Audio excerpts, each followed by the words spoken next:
I think COVID-19 has only heightened the threat of viruses in our real life. It has always been there. Now the current air purifiers and all kinds of technology related to that was focusing on pollution management, and they have technologies which basically kills everything in the air.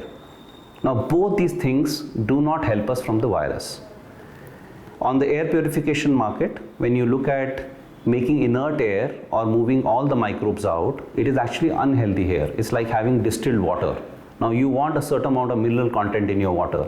Therefore you want normal air with normal microbes, normal beneficial bacteria, beneficial fungi, because that's what keeps our immune system going. And we need a device that actually stops the transmission of virus without impacting the quality of air. If you look at viruses, already 1 billion people are affected by just flus every year, and 650,000 people die every year. Now add to that things like adenovirus that causes upper respiratory infections in children, in school-going children, rhinovirus that causes common cold, and all the productivity loss and life loss because there are other viruses that cause pneumonia and other acute respiratory syndromes. Now these viruses have always been there.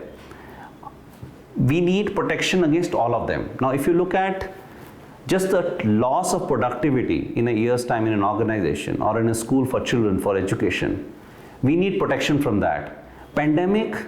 Protection from pandemic is just a bonus. So the need is really from virus protection and not really for COVID-19.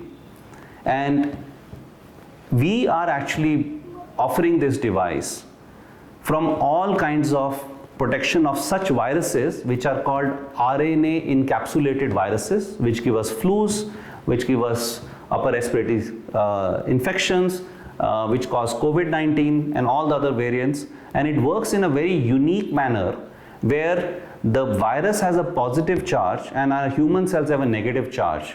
And virus being non-living cannot move on its own or multiply on its own. It needs a host cell. And the attachment to the host cell happens because of the opposite charge.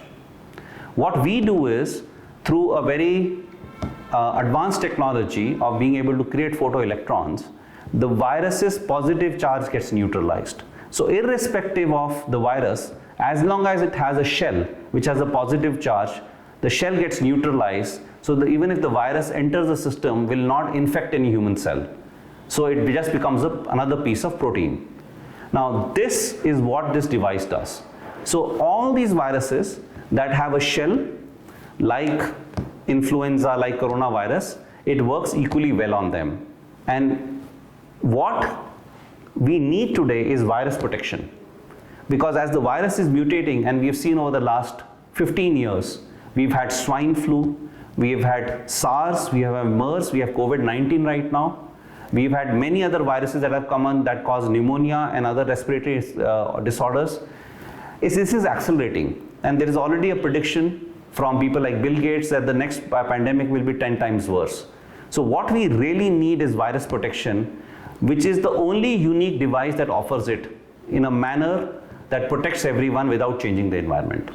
The viruses which are the coronavirus family or the similar viruses like influenza, adenovirus, they have a shell outside. You know, when we see a picture of a virus, you see all these spikes coming out. It's called the spike protein or the S protein. This protein has a positive charge to it. Now, the human cell has a negative charge on its cell membrane. So when the virus comes into a human body, it will attach it to one of the cells because of the opposite charge, and through a receptor enter the cell and use it as a photocopying machine. Okay, because it needs a host cell, and this is what causes the infection. Now what Shycocan does is, it gives high quality, high intensity photons. Now these photons create electrons when they strike an object, whether a surface like my table, chair, computer, my clothes, or also viral particles or impurities in the air. So these photoelectrons get created immediately, they dissipate also very, very quickly, but it gives enough time for it to neutralize the charge on the virus. So because trillions of photons come every minute, we always have continuous protection. So once the virus gets neutralized, it is not infective anymore.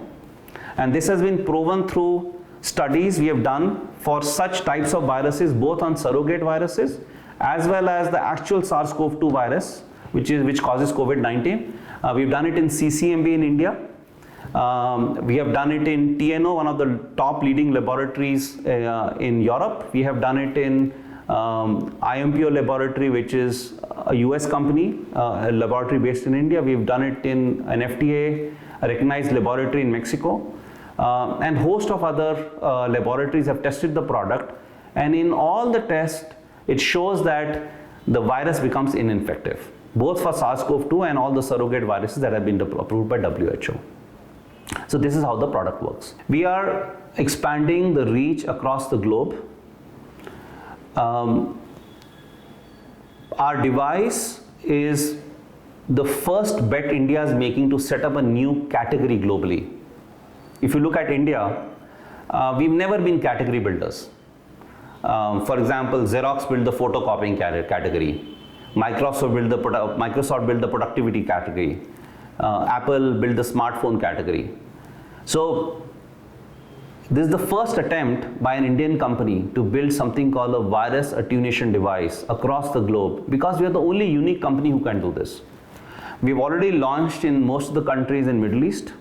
We've launched most of the countries in ASEAN, which include Singapore, Malaysia, Philippines, Thailand. We have already Vietnam. I think this device has many uses. Right now, the device is meant for spaces which are stationary spaces like rooms. But we also have to solve the problem for people on the go, like buses, trains, cars. So that's something that needs to be done on this device. So there are areas in that area we are working. We are working on other uses of the device, for example, in poultry farms, and what kind of devices will be required. So the same platform will expand to many, many use cases, and not only for offices and schools and buildings.